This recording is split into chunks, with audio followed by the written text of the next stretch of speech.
వినాయకుడిని అలా టచ్ చేసిన టైము పేలిన టైం ఒకటే.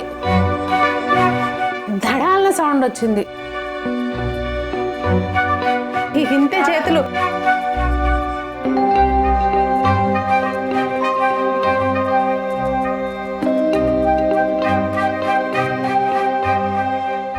మటాష్.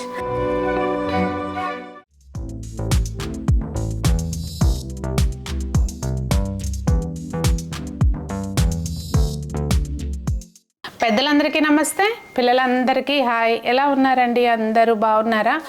మేము చాలా బాగున్నాం. మీరు కూడా చాలా చాలా బాగున్నారని ఆశిస్తున్నాను. ఈరోజు వీడియో ఏంటంటే, మీకు ఉండ్రాళ్ళు కుడుములు వీడియో పోస్ట్ చేసిన రోజున ఒక ఇన్సిడెంట్ కిచెన్లో జరిగిందని చెప్పాను కదా, దాని గురించి నేను లైవ్ చేసిన. లేదు అంటే అసలు పర్సనల్గా నాకైతే స్క్రీన్ షాట్స్ మా కంపెనీ ఫోన్కి పంపిస్తున్నారు, ఏం జరిగింది మేడం, ఓకేనా ఇదంతా అని చెప్పి. సో దాని గురించి క్లారిటీగా చెప్పాలి. నేను అలా సగం చెప్పి వదిలేయటం కరెక్ట్ కాదు అనిపించింది, అందుకని చిన్న వీడియో తీస్తున్నానండి.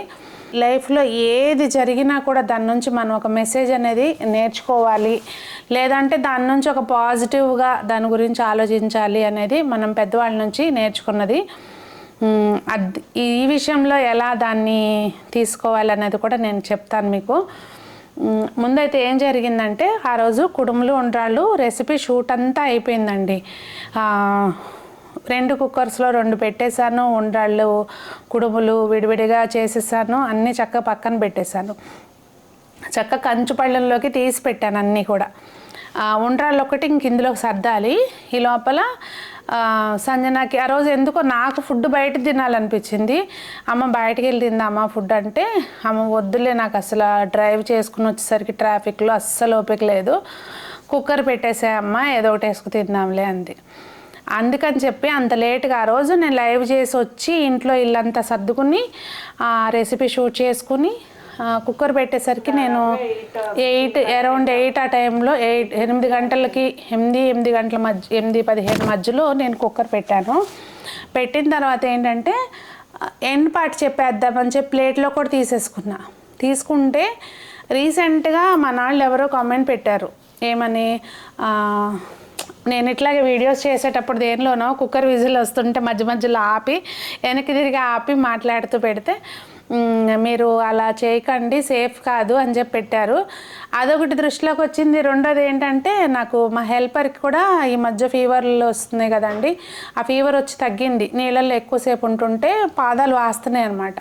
సరే గిన్నెలవి పడ్డాయి కదా, చాలా పడినాయి, ఎందుకులే ఇంతవరకు కడిగేసేసి ఒక్కసారి ఎండ్పాటు చెప్పి కిచెన్లోంచి వెళ్ళిపోదాం, కుక్కర్ కూడా ఆపుకున్నట్టుగా. మనం ఏదైనా మంచి ఆలోచిస్తే మంచి జరుగుద్ది అంటారు కదా, అలా ఆలోచించి గిన్నెలు కడుగుతున్నా షింక్ దగ్గర నుంచుని.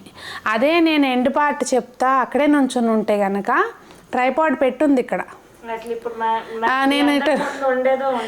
నేను అసలు మీ ముందు మాట్లాడటానికి ఉండేదాన్నో కాదో, లేకపోతే ఏ స్టేజ్లో ఉండేదాన్నో తెలీదు. ఉండేదాన్నో కాదో కూడా, అంత సీరియస్ ఇన్సిడెంట్ అనమాట. ట్రైపాడ్ పెట్టుంది కదా, నేను ఇక్కడ పక్కన షింక్లో ఉన్నా. నేను కిచెన్ ఒకసారి చూపించడానికి కూడా లేదు, ఎందుకంటే అంతా ఇప్పుడు కూడా అట్లాగే ఉంది, ఇంకా సెర్చ్ చేయించలేదు. దానికి రీజన్ కూడా చెప్తాను. ధడాల సౌండ్ వచ్చింది. నాకు అసలు రియలైజ్ అవ్వాల ఏం జరిగింది అనేది. నేను ఇటు పక్క రైట్ సైడ్ తిరిగి చూస్తే గ్యాస్ ఒకసారి చూపిస్తాను, క్లిప్ తీసి ఉంచాను, అది పెడతాను. ఇదిగోండి, ఇది నాకు అసలు మాట్లాడడానికి రావట్లేదు. ఇది రెసిపీ షూట్ చేస్తున్నానండి. షూట్ అయిపోయింది, ట్రైపాడ్ అక్కడే ఉంది. ఈ లోపల ఏంటంటే కుక్కర్ పెడదామని పెట్టాను. పెడితే మొత్తం అసలు గ్యాస్ కూడా పగిలిపోయిందండి. ఓ మై గాడ్, గ్యాస్ కూడా పగిలిపోయింది, ఇదంతా పాడైపోయింది. ఎంత ప్రమాదం తప్పిందంటే, ఎంత ప్రమాదం తప్పింది. ఇది చూసారా, అసలు కుక్కర్ ఏమీ ఓపెన్ అవ్వలేదు. మొత్తం అసలు ఈ పార్ట్ ఆ పార్ట్ అని కాదు, ఇక అసలు వంటగది మొత్తం ఇటు అంతా ఎటు నుంచి ఎటు క్లీన్ చేయాలి, ఎటు నుంచి ఏం చేయాలి ఏంటి అనేది నాకైతే ఏం అర్థం కావట్లేదు. గ్యాస్ అయితే ఇట్లా ముక్కలు ముక్కలు అయిపోయిందండి. ఇదిగోండి, మొత్తం గ్యాస్ పొయ్యి అంతా ముక్కలు ముక్కలు అయిపోయింది. పెళ్ళై 25 ఏళ్ళు అవుతుంది కానీ ఎప్పుడు ఇట్లాంటిదైతే ఇన్సిడెంట్ జరగలేదు. అసలు దీన్ని ఎట్లా చూసి జాగ్రత్తగా ఉండమని చెప్పాలా, ఏం చెప్పాలి?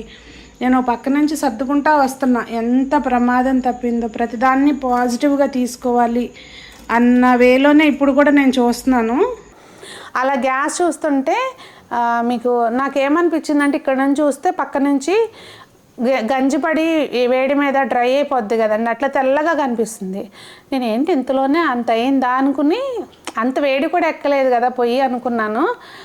ఇక వంటగది మొత్తం చుట్టూతా ఇంకా బియ్యపు గింజలు మొత్తం అన్నం అంతా ఉడికిపోయి చక్కగా మొత్తం చిందేసింది స్ప్రే. గ్యాస్ బ్రేక్ అయింది అనుకోలే. అమ్మ దేవుడా, ఈ కుక్కర్ ఏంటి ఎగురొచ్చి ఫ్రిడ్జ్ దగ్గర పడింది కుక్కరు. కెమెరాకి ట్రైపాడ్ అక్కడే పెట్టింది, ఎండ్పాటు చెప్పాలి కదా, ట్రైపాడ్ అక్కడే పెట్టింది. ఇంకా కెమెరా ముందుకు పడింది, కుక్కర్ వచ్చి ఇటు పడింది అనమాట. కెమెరా మొత్తం ముక్కలు ముక్కలు ఇన్ ద సెన్స్ కెమెరా ముక్కలు అవ్వలేదు. కెమెరా ముక్కలు అంటే ఏంటి, కెమెరాకి మెయిన్ ప్రాణం లెన్స్ అయిపోయింది, మటాష్. తర్వాత నేను కెమెరా పడిపోయింది, ఆ టైంలో కూడా కెమెరా ఆన్ చేసి చూసుకున్నా, కెమెరా పని చేయట్లేదు. తర్వాత ఇక్కడ గ్యాస్ నాకు అసలు అర్థం కానిది ఏంటంటే, ఎక్కడైనా కుక్కర్లో పేలితే పైన వరకు అన్నం పడటం చూశాను, పప్పు ఎగిరి సీలింగ్ కంటటం చూశాను చాలామంది. అంటే కిచెన్ మొత్తం స్ప్రేయర్తో కొట్టినట్టు పడింది అనమాట. నేను ఎంతసేపు ఏమనుకుంటున్నా, అమ్మో ఇప్పుడు ఇదంతా క్లీన్ చేయాలంటే నాకు ఏ టైం అవుతుంది, ఎప్పుడు క్లీన్ చేస్తాను. ఫ్రాక్షన్ ఆఫ్ సెకండ్స్లో నేను ఇన్ని ఆలోచించినాక గ్యాస్ దగ్గరికి వెళ్ళినాక గ్యాస్ పై పగిలింది. నాకు అప్పుడు దాకా నా మైండ్లోకి ఆలోచన రాలా, నేను అక్కడ ఉండుంటే అన్న ఆలోచన రాలా. అర్థమవుతుందండి మీ అందరికీ? ట్రైపాడ్కి ఏ యాంగిల్లో ట్రైపాడ్ ఉందో అదే యాంగిల్కి నేను నుంచుని మాట్లాడతాను కదా. కుక్కర్కి డయాగ్నల్గా ఎప్పుడు కూడా గ్యాస్కి ఆనుకుని నుంచుని మాట్లాడతాను నేను, మీరు అందరికీ తెలుసు కదా. అదే నేను అక్కడ నుంచుని ఎండపాటు చెప్తా ఉంటే నా ఎండ్ అయిపోయేదేమో అన్న థాట్ అప్పుడు వచ్చింది నాకు. ఇదిగోండి ఇంతే చేతులు, మా ఒకసారి ఇంటికి రామ్మా అని సంజనాకు ఫోను చేస్తే ఇప్పుడు నవ్వుతా మాట్లాడుతున్నాను కానండి. ఆ టైంలో అసలు షివర్ అయిపోయాను పూర్తిగా. గ్యాస్ని ఆ స్టేజ్లో చూసేసరికి అసలు నాకు చూసి అప్పుడు నాకు ఆ థాట్ వచ్చిందనమాట, నేను ఇక్కడ ఉండుంటే అన్న థాట్ వచ్చి అప్పుడు ఇక అసలు చేతులు వణకటం. సంజన కాల్ చేశా, అప్పుడే కాల్ చేయంగానే నేనేమనుకున్నా అంటే మమ్మీ వే ఆఫ్ టాకింగ్ తోటి ఎక్కడో పడిపోయింది, మళ్ళీ అంటే వాన్ పడింది.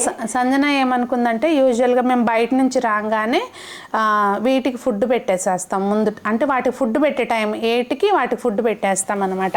ఈ ఫుడ్ డ్రమ్లు అవి బయట ఉంటాయి. మమ్మీ ఫుడ్ వేయడానికి వెళ్ళి ఉంటుంది, తడిగా ఉంది కదా, మళ్ళీ జారా కాలుకి ఏదో అయి ఉంటుంది అని సంజన అనుకుంది. అంటే నాకు భయం వేసింది ఆ టైంలో. ఇంకొకటి అండి, ఇదంతా జరిగింది కదా, తీరా ఏమైంది అంటే ఇంతకీ విషయం, గ్యాస్ మొత్తం గ్లాస్ కదండి అది, ఆ గ్లాస్ మొత్తం బ్రేక్ అయింది. కాకపోతే రాలిపోలే, కిందకి అట్లాగే ఉండిపోయింది. తర్వాత ఫ్లేమ్ దాని అంతటా అదే ఆగిపోయింది అనమాట. ఆగిపోతే ఇంకా సిలిండర్ అది నేను ఆఫ్ చేస్తాను అనుకోండి. ఈ లోపల సంజన కాల్ చేసి అయితే వచ్చి అమ్మ నువ్వు కామ్ డౌన్ అవ్వు ముందు అని అంది. ఇంకొకటి చెప్తానండి, ఇక్కడ మనం మంచి ఆలోచిస్తే మంచి జరుగుతుంది అని అంటారు కదా ఎప్పుడు కూడా. ఏమో నాకు సంబంధించిన మట్టుకి నేనుగా కావాలని ఎవ్వరికి కల్లో కూడా అనుకోనండి. అంటే నాకు నష్టం చేయాలనుకునే వాళ్ళకి కూడా నష్టం జరగాలని నేను అనుకోను. ఎప్పుడు కూడా నా మనసులోకి ఆలోచన రాదు, అది ఆ పరమాత్ముడికి తెలుసు. అంటే ఇప్పుడు మన పేరున ఏదైనా రాసి ఉంటే అది జరిగి తీరుతుంది అని అంటారు కదా, మేబీ నాకు ఏదన్నా పెద్ద అపకారం జరగాలని రాసి ఉండొచ్చు. మేబీ మనం చేసుకున్న కర్మల వలన అది కొంచెం ప్రభావం తగ్గి ఇలా వెళ్ళిపోతుందంట అని చెప్తారు. సో అట్లా ఆ రోజు వినాయకుడిని తీసుకొచ్చారు సంజన వాళ్ళు. అసలు ఆ కోయిన్సిడెన్స్ చూడండి, కాలనీలోకి మా వినాయకుడు వచ్చారు, గణపయ్య కాలనీలోకి వినాయకుడిని అలా తీసుకొచ్చారండి. ఈసారి పిల్లలే వెళ్ళారు మొత్తం, వినాయకుడి సెలెక్షన్ కానివ్వండి, అక్కడి నుంచి పెట్టించు తీసుకురావటం కానివ్వండి. సంజన ఏజ్ గ్రూప్ పిల్లలు ఉన్నారు, కొంచెం చిన్నవాళ్ళు పెద్దవాళ్ళు కూడా ఉన్నారనమాట. అందరూ కలిసి వెళ్ళి వినాయకుడిని తీసుకున్నాక లిట్టు హరి అని ఉంటారు పిల్లలు, 2 మగ పిల్లలు, వాళ్ళు వినాయకుడితో పాటు వచ్చారనమాట. వచ్చినాక ఆగినాక అయిపోయినాక లోపలికి వచ్చి అప్పటికి ఒక 10 minutes అయ్యిందంట. సంజన అప్పుడే ఎక్కి ఊరికి అట్లా వినాయకుడిని టచ్ చేసి అమ్మో ఈ వినాయకుడిని ఇప్పుడు మేమే దింపాలి కదా ఎలాగా అని ఆలోచిస్తా దాంట్లోంచి దిగిందంట. అదే టైంకి నేను ఫోన్ చేశాను. అంటే వినాయకుడిని అలా టచ్ చేసిన టైము కుక్కర్ పేలిన టైం ఒకటే ఎగ్జాక్ట్గా. అంటే ఆ స్వామి పెద్ద అంటే ఇక అట్లా నన్ను అలా బయట వేసేసాడు అని అయితే నేను ఖచ్చితంగా ఏదో ఒకటి మనకు అట్లా మంచిగా అడ్డం పడకపోతే ఇలాంటి వాటిలోంచి మనం బయటపడలేమండి. ఇది ఒక్క సంఘటన కాదండి, మాకు నిజంగా ఇప్పుడు ఇది మూడోసారి ఏది పెద్ద పెద్ద గండాల నుంచి బయటపడటం అనేది మూడోసారి. పెద్ద గండాలు అంటే ఇప్పుడు ఆస్తి నష్టం జరిగితే ఏముందండి, ఆస్తి సంపాదించుకోవచ్చు మళ్ళీ. కానీ మనం మంచిగా ఉంటేనే కదా ఆస్తి సంపాదించుకునేది ఎప్పుడైనా కానీ. ఇప్పుడు ఈ ఇన్సిడెంట్ వలన గ్యాస్ పోయి ఒక 32,000 అయ్యి ఉండొచ్చు, అది మళ్ళీ కొనుక్కుంటా నేను. లేదంటే గ్లాస్ ఒకటే వేయటానికి కుదురుతుందన్నారు, అది వేస్తే కొంతలో అయిపోతుంది, అది మళ్ళీ చేయించుకుంటాను. నేను మంచిగా ఉంటేనే కదా. మెయిన్ ఇంట్లో లేడీస్కి ఎఫెక్ట్ అయితే ఫ్యామిలీ అంతా ఏమవుతుంది అనేది ఆల్రెడీ మొన్న నా కాలుకి అయినప్పుడు చూశాను. ఇంకా అసలు ఒక్క క్షణంలో ఎన్ని ఆలోచనలు వస్తాయండి మనిషి అన్నాక, ప్రతి వాళ్ళకి అంతే కదా. ఇంకొకటి అదే వినాయక చవితి రోజు ఇంకొక ఇన్సిడెంట్. ఇవన్నీ చెప్తే ఎవ్వరు నమ్మరండి. లైవ్లో మేము ఎక్స్పీరియన్స్ చేస్తే తెలుస్తుంది. ఇవన్నీ చెప్తే నమ్మకపోవచ్చు కానండి. వినాయక చవితి ముందు రోజు 8:30, 9కి మధ్యలో యూజువల్గా షాప్ క్లోజ్ అయ్యి ఇంటికి వచ్చినాక సంజన మోస్ట్లీ ఎక్కువ చాట్స్ ఉంటే సంజన అయితేనే కంప్లీట్ చేయగలుగుతుంది. మేమైతే టిక్కుని నొక్కుంటా ఉంటాయి అవ్వవు. డే అంతా ఒక పర్సన్ అటెండ్ అవుతారు, రోజే అటెండ్ అవుతుంది. కంటిన్యూస్గా కాల్స్ వస్తూనే ఉంటాయి కదా, సో చాట్స్ పెండింగ్ ఉండిపోతాయి. వచ్చి చూస్తాము. తను అలా చాట్స్ చూస్తూ ఉంటే ఓపెన్ చేయంగానే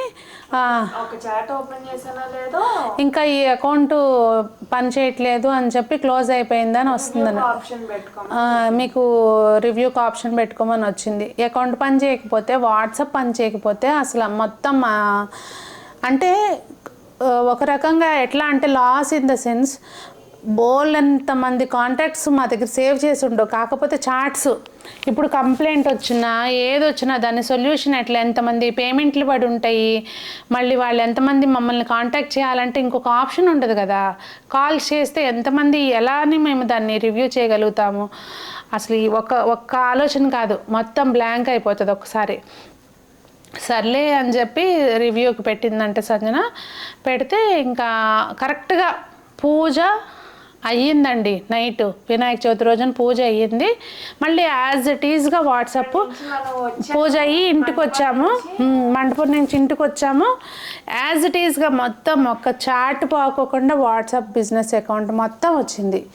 ఇదే ఇన్సిడెంట్ ఎప్పుడు జరిగింది అనుకుంటున్నారు? మళ్ళీ 3rd floor ఓపెనింగ్కి ముందు రోజున. ఆ రోజున హైలైట్ ఏంటంటే నాకు ఫీవరు, వెళ్ళి షాప్లో కూర్చుని మధ్యలోనే స్కానింగ్కి వెళ్ళాల్సి వచ్చి నేను వెళ్ళాను డ్రైవర్ని తీసుకుని కారు చేంజ్ చేసుకోవటం కోసమని. అక్కడికి వెళ్తే నేను కౌంటర్లో కూర్చున్నాను. అలా ఎవరో ఫోన్ చేసి పేమెంట్ పడిందని చెప్పారు. చాట్ ఓపెన్ చేశాను నేను, అంతే, ఏమీ చేయాల. యువర్ అకౌంట్ ఈజ్ బ్యాండ్ అని వచ్చింది. సంజన ఏంటి, అమ్మ నువ్వు ఏం చేసావమ్మా, ఏం నొక్కావమ్మా, నీకు బాగోక ఏదన్నా నొక్కావమ్మా అంటది. ఎంతసేపు లేదు నాన్న, నేను జస్ట్ ఫోన్ కాల్ పెట్టేసి ఆయన నెంబర్ నోట్ చేద్దామని చాట్ ఓపెన్ చేద్దామని చూశాను, లేదు అసలు ఇట్లా వచ్చింది మెసేజ్ అంటే. చాలాసేపు ట్రై చేసి ఇంకా మెయిల్ పెట్టారనమాట వాట్సాప్ వాళ్ళకి. ఈయన ఫ్రెండ్కి సాఫ్ట్వేర్ కంపెనీ ఉంది, ఇంకా ఆయన కాల్ చేసి ఇట్లా అయిందని అంటే ఆయన చెప్పారు, చేసి చూడండి, వస్తే మా అదృష్టం, లేకపోతే లేదని. సేమ్ మళ్ళీ మెయిల్ పెట్టాము. పెడితే ఇంకా నైట్ అంతా టెన్షన్. ఒక పక్కన నాకు బాగాలేదు, నాకు ఐవీలు నడుస్తున్నాయి. తెల్లారితేనేమో 3rd floor పూజ ఉంది, కళ్యాణం, శ్రీనివాస్ కళ్యాణం చేపించాం కదండి. ఇంకా తెల్లారితే పూజ ఉంది, ఒక పక్కన ఐవీలు నాకు. మా వాళ్ళేమో కూర్చోగలవా, పోనీ పోస్ట్పోన్ చేసుకుందామా అంటారు. లేదు, అనుకున్నాక కళ్యాణం అయిపోవాల్సిందే, నాకు అక్కడ కూర్చుని ఆయన ఎక్కించుకుంటా కానీ అయిపోవాల్సిందే అని నేను. మొత్తానికి ఇంటి దగ్గర నుంచి బయలుదేరి పైకి 3rd floorలో పూజ కదండి, లిఫ్ట్లో సంజన నేను వెళ్ళాము. వెళ్ళి లిఫ్ట్ దిగి రెడీ చేస్తున్నప్పుడు డాడీ ఓపెన్ చేశారు. లిఫ్ట్ దిగి మేము నేను కూర్చుని పోయాను, సంజనానేమో బ్యాక్ డ్రాప్స్ అరేంజ్ చేస్తుంది. ఇంకా మా వారు ఫోన్ ఓపెన్ చేయగానే అకౌంట్ వచ్చేసింది. అసలు నిజంగా అండి ఇలాంటివి జీవితంలో మనం ఫేస్ చేస్తే తప్పించి మ్యాజికల్ మూమెంట్స్ మనం ఫేస్ చేస్తే తప్పించి మనకి ఎవరికైనా చెప్తే సోది చెప్తున్నారులే అన్నట్టుగా ఉంటుంది. కానీ మనకి దేవుడు నేనున్నాను అని చెప్పి ఏదో ఒక రూపంలో ఇట్లా చెప్తూనే ఉంటారండి. మనకి నిరూపించడం అంటే ఆయనకి నిరూపించుకోవాల్సిన పని లేదు, మనకి నిదర్శనం చూపిస్తారు అంతే. ఇప్పుడు ఇదంతా ఎందుకు చెప్తున్నాను అంటే కొన్ని విషయాల్లో పిల్లలు మనం చెప్పినవి అన్నీ వినకపోవచ్చు, కొన్ని జరగచ్చు. కానీ ఇలాంటివి చూసినప్పుడు వాళ్ళకు కూడా ప్రాక్టికల్గా చూసినప్పుడు లేదు మనం చేసే పని కరెక్ట్ అయితే ఎప్పుడూ కూడా మనకి లాసు వేరే రకాలుగా జరగవచ్చండి. మనల్ని దేవుడు ఏదో ఒక రకంగా అట్లా గట్టెక్కిస్తాడు అనడానికి ఇదొక నిదర్శనం.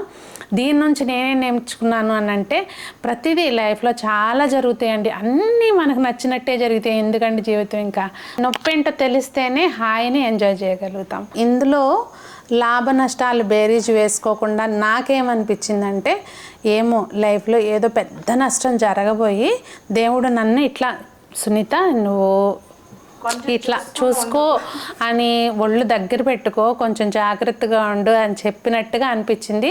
ఇందులో పాజిటివ్గా తీసుకోవాల్సింది ఇదేనండి. ఏదైనా కూడా జరగవచ్చు లైఫ్లో, ఎప్పుడు ఏదో ఒకటి జరుగుతూనే ఉంటాయి. సోది చెప్పింది అని అనుకోకండి. మమ్మీ వెల్ విషెస్ అందరూ కూడా మమ్మీని తిట్టి ముందు దిష్టి తీయించుకో అని చెప్పి దిష్టి తీయించారు. అంటే నా ఫ్రెండ్స్ కానివ్వండి, చుట్టుపక్కల కానివ్వండి, అందరూ అత్తయ్య అయితే నువ్వు చెప్తే వినవమ్మాయి, ఇలాంటివి చెయ్యి, కొన్ని ఫాలో అవ్వు అని చెప్పి మందులిచ్చారు. అయిపోయింది అంతా. ఇంకా గ్యాస్ పొయ్యికి అనుకున్నంత నష్టం లేదండి. గ్లాస్ చేంజ్ చేసుకోవచ్చు అన్నారు కానీ ఇంత మాత్రం ఇప్పుడు 4 days అయిపోయింది, ఇంతవరకు టెక్నీషియన్ అయితే రాలేదు. నాకు తిక్క కుదిరింది అనుకోండి ఇంకొక రోజు చూస్తాను, ఇంకా వెళ్ళి డైరెక్ట్గా పోయి తెచ్చుకోవటమే అవుతుంది మోస్ట్లీ. అదండి, అంటే మంచి జరిగినప్పుడు చూపిస్తాం కదా, ఏదైనా ఇది కొనుక్కున్నాము అని చూపిస్తాము, ఇది ఇలా నష్టం జరిగింది అనేది కూడా చూపించాలా అనుకోవచ్చు మీరు.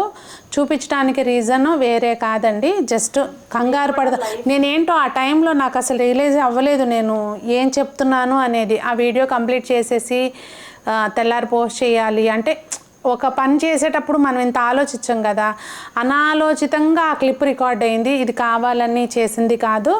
దాంతో క్లారిఫికేషన్ ఇవ్వటం కోసం ఈ వీడియో తీస్తున్నాను.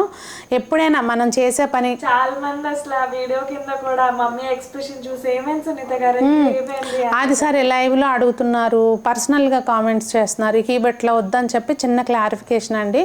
ఇప్పుడు మన వలన ఎప్పుడు కూడా అనాలోచితంగా ఏదైనా తప్పు జరిగితే, వాటి వలన ఏదైనా నష్టం జరిగితే అది మనం గమనించామనుకోండి, ఇది మన వలన జరిగిందని, దాన్ని మనం సరిదిద్దుకోవచ్చు.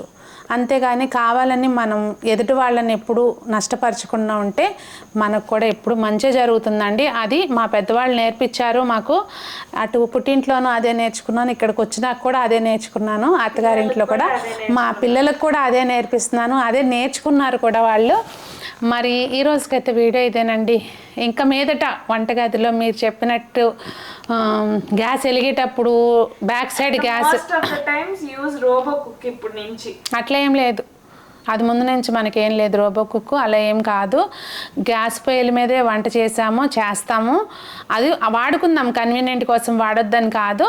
కాకపోతే కొంచెం జాగ్రత్తగా. ఇక్కడ నా తప్పేమీ లేదండి, ఇంకొకసారి నా తప్పేం లేదు, ఏం జరిగిందో తెలియదు. కుక్కర్ పేలలేదు, జస్ట్ కుక్కర్ మూత కూడా ఓపెన్ అవ్వలేదు, మూత యాజ్ ఇట్ ఈస్గా ఉంది. ఆ విజిల్ మాత్రం లెగిసిపోయింది, అంతే జరిగింది.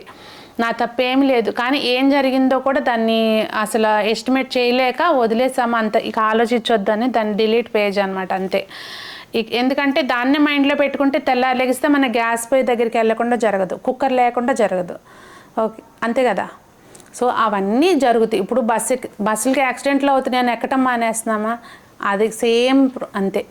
మన దాకా టైం ఉంటే మంచిగా ఉంటే అంతా మంచిగా ఉంటే మంచిగా ఉంటుంది అనుకోవటం, మన పని మనం చేసుకోవటం అంతవరకే అనేది నా ఉద్దేశం. ఏమంటారు అనేది కామెంట్ చేయండి.